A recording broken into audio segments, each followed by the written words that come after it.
Hello and welcome to StudyIQ English. Have you heard the news today? It seems like North Korean leader Kim Jong-un has been warning once again of taking a strict military action, a possible nuclear action owing to the joint military exercises that are being conducted by the US and South Korea in the Korean Peninsula. Now, according to the latest news, it looks like the war drums may start beating again. Yes, it is a major threat to the entire South Asian region, as North Korean leader is threatening clearly that in case United States of America and South Korea continue with their annual Ulchi Freedom Shield exercises of 2025 as well, then he may further enhance his nuclear capacity. He may further install missiles with nuclear heads only because he does not want any action to be taking place within his area of command. And yes, this news comes in a time when the North Korean leader is totally against the idea of US and South Korea trying to create some kind of a military preparedness with each other's cooperation against the in general threat created by North Korean aggression in the area. So the question here is that North Korea is already in the process of rapidly expanding its nuclear weapons.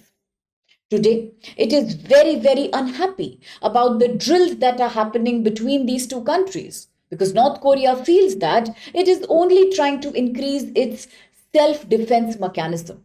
It is denying any suggestion by the US or South Korea that North Korea may tomorrow look for attacking South Korea or for expanding its domination in the region. So therefore, it is saying that it feels that the US led Ulchi Freedom exercises may also include some kind of nuclear elements. Now, this may well be a very, very false claim, but absolutely at this time, North Korea is also seen to be expanding its naval capacities. For example, recently it has started completing the construction of its third 5,000-ton Cho Hayon class destroyer. By October next year, this is going to be ready, and also it is preparing for the anti-air missiles for the same vessels. So what exactly is going on? So much weaponization. Should this happen at a normal time? Or is it purely because there is the smell of war in the air? Clearly, North Korea is not doing this because of any perceived threat or insecurity. Of course, it is an ideology which propagates extremism, which propagates expansionism. So therefore, South Korea and US, despite repeatedly saying that the exercises named Ulchi Freedom Shield are nothing, but just another part of an annual exercise that both the countries have been holding with each other since the 1970s. The purpose is clearly to engage themselves in better self-defense mechanisms, to just be prepared for any future war without causing any threat to any neighborhood country.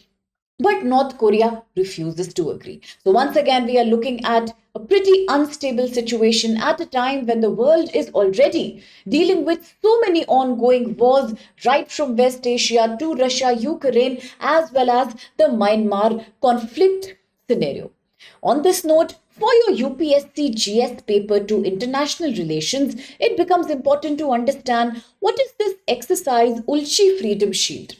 So let's understand that this is an annual bilateral exercise, a military exercise that is conducted every year between South Korea and United States. The purpose is to conduct a large-scale exercise to better cope up with the kind of nuclear threat that has been created by North Korea in all these past years. Apart from that, this exercise also leads to better war readiness, better cooperation, much better exchange of military tactics, latest technologies between the two friendly countries, namely South Korea and the US.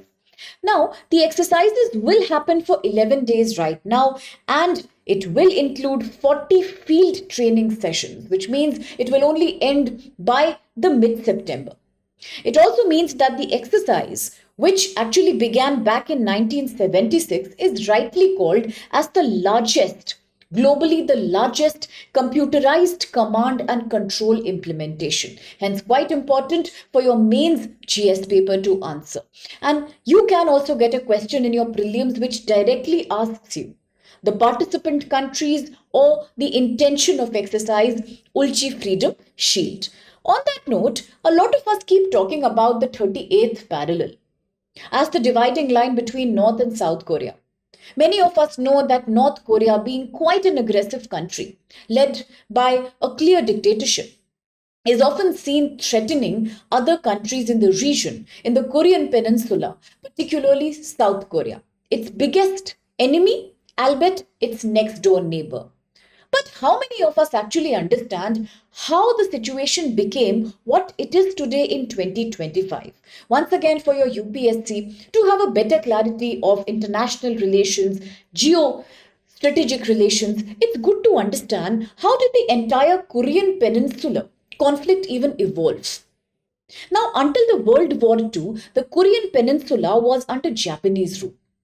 But once Japan got defeated in the World War II, the Korean Peninsula got divided into two parts. As I said, divided in the line known as the 38th parallel, as it is known even today. After that, while the Soviet Union occupied the northern part of the peninsula, it was America or the US which occupied the southern part.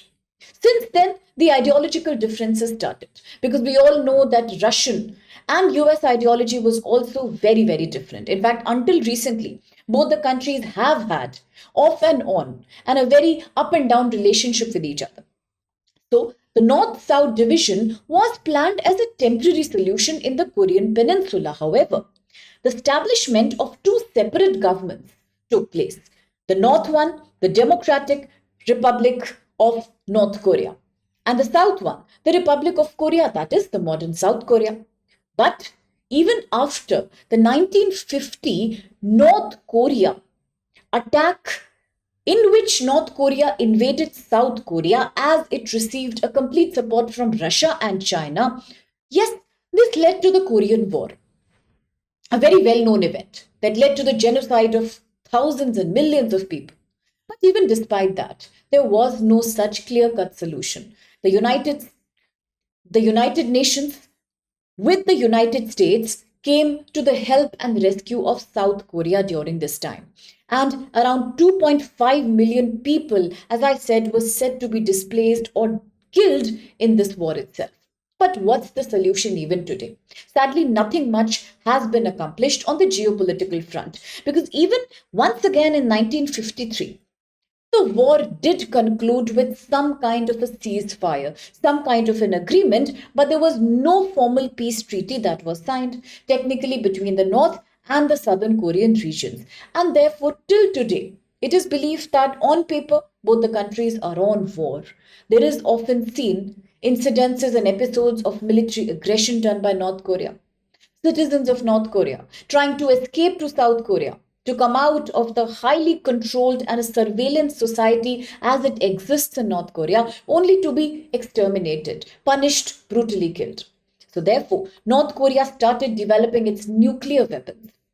It started its self nuclear armament back in the late 20th century when it conducted its first nuclear test back in 2006.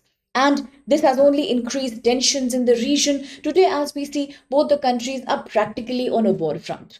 And therefore, in the news, as we talk about the Ulchi Freedom Shield exercise, it is very important to understand the background in which all this is happening. So let's see how the future of the Peninsula region develops in the Korean area and also how these exercises, as they conclude in September, what reaction will it lead to from the North Korean leader? Are we heading towards another possible war? Or will once again an agreement be able to settle things for us? That's yet to be seen. And here's a UPSC practice question for you. It says, with reference to the six party talks, very important again for UPSC, International Relations GS2, consider the following statements.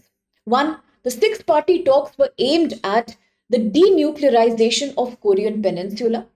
2. The talks involved countries like North Korea, South Korea, Japan, China, Russia, and the US. The third and the last statement, the talks were held under the auspice or under the guidance of United Nations Security Council, the UNSC. So which of these statements is valid or are valid? You can pick up the right code and then try to answer the question. In case you get help and benefit from such short bulletin current affairs videos, then do not forget to like, share, subscribe Study IQ English, and see you soon with many more such interesting news coverages. Now, should you answer the question, do try to post your answer in the comment box.